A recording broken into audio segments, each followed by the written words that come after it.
Hey guys, Tortoise Reptile here, and you guys know those cats and dogs that are service animals, and then now we've kind of shifted to those emotional support animals. Well, it goes to say, can you take your tortoise and turn it into your emotional support pet? Alright guys, before we get into the legal side of things, I want to talk to you about my personal perception on the whole concept of a reptile, your tortoise, being your support animal out in the world. And the answer here is no for me. It's a hard no. And the reason being is your tortoise needs so many things to stay content and happy throughout the day that it's impossible for you to replicate that on the go. Guys, things like lighting, UVB, heat. You have to make sure that all of these things are maintained for your tortoise in captivity, let alone on the go. Could you imagine trying to set up an enclosure in a car for your tortoise? I mean, that's just insane. Let alone something were to happen to your vehicle, you get into an accident, or you get stranded somewhere.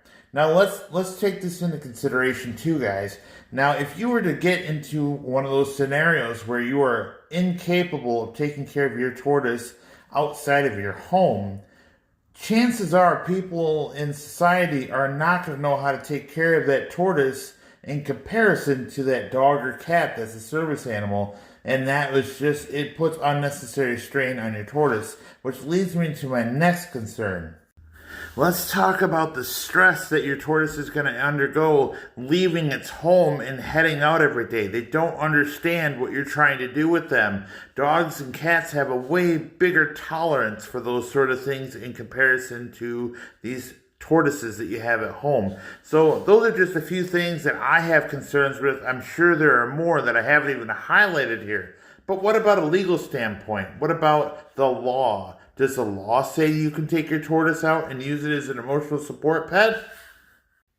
The answer is actually yes, you can. In the eyes of the law, provided they're not banned in that state and they're not CITES 1's reptiles, if they're just a redfoot tortoise, in the eyes of the law, you can. They feel that with the lack of threat to society, they're not an aggressive animal, that you actually can have them as an emotional support animal. You just have to go through the hoops to get it done, so they're legally your emotional support animal. But again, I highly recommend against it and keeping your tortoise in housing like this, instead of having them out in the wild. Anyway guys, until next time, bye now.